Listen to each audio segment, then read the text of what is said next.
नमस्कार दोस्तों, देहाती लोकगीत चंदा पांडे के चैनल पे आप सबका स्वागत है। और आज मैं होली गा रही हूँ। यूपी बिहार का होली का गीत आप सब सुने, बहुत अच्छा लगेगा। हमारे यूपी बिहार में बहुत सुंदर होली होता है और हम लोग की भोजपुरी भी बहुत अच्छी है। तो प्लीज़ देखिए और गीत अच्छा लगे तो शेयर कीजिए। बाबा हरियर नाथ, बाबा हरियर नाथ, सोनापुर में होली खेले। बाबा हरियर नाथ, सोनापुर में होली खेले। बाबा हरियर नाथ, बाबा हरियर नाथ, सोनापुर में होली खेले। बाबा हरियर नाथ, सोनापुर में होली खेले। अरे कथिन के उजे बने हैं मंदिरवा, कथिन के उजे बने हैं मंदिरवा। अरे कथिन लगेला केवाड़ हे, आहे कथिन लगेला केवाड़, सोनापुर में होली खेले। बाबा हरियर नाथ, सोनापुर में होली खेले।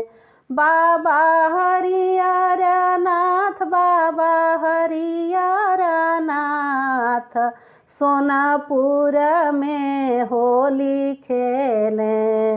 बाबा हरियर नाथ, सोनापुर में होली खेले।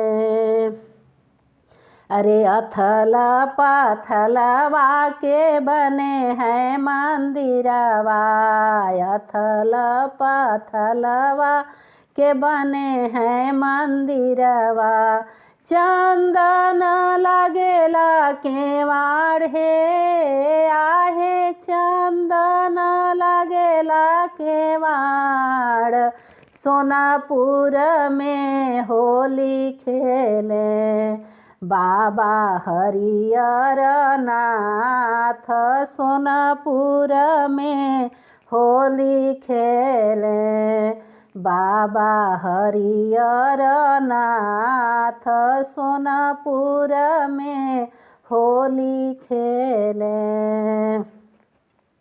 अरे कथिन के उजे रंग बनल हैं, कथिन के उजे रंग बनल है।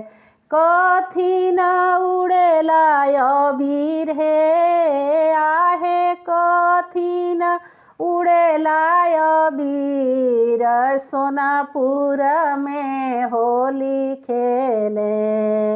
बाबा हरियर नाथ, सोनापुर में होली खेले। बाबा हरियर नाथ, सोनापुर में होली खेले। गंगा ही जलवा के रंग बनल हैं, गंगा ही जलवा से रंग बनल है। बालू के उड़ेला अबीर हे, आहे बालू के उड़ेला अबीर, सोनापुर में होली खेले। बाबा हरियर नाथ, सोनापुर में होली खेले। बाबा हरियर नाथ, बाबा हरियर नाथ, सोनापुर में होली खेले। बाबा हरियर नाथ, सोनापुर में होली खेले। बाबा हरियर नाथ सोनापुर में होली खेलें। अरे के कर भीगे हैं बड़े बड़े जटवा, के कर भीगे हैं बड़े बड़े जटवा, के कर भीगे लंबी केसी है आहे, के कर भीगे लंबी के सी सोनापुर में होली खेले। बाबा हरियर नाथ सोनापुर में होली खेले। बाबा हरियर नाथ सोनापुर में होली खेले।